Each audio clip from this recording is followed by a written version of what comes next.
道具にお金をかけない女なんで。うん、100均とかで買ってるですよね。最近100均ハマってます。いいよってうん、いろんな人が教えてくれる。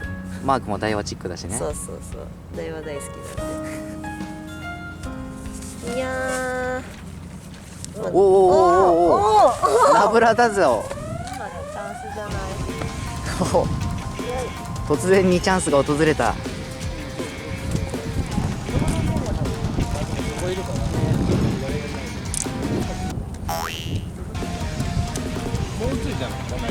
じゃあ、あっちもおおすごいよ。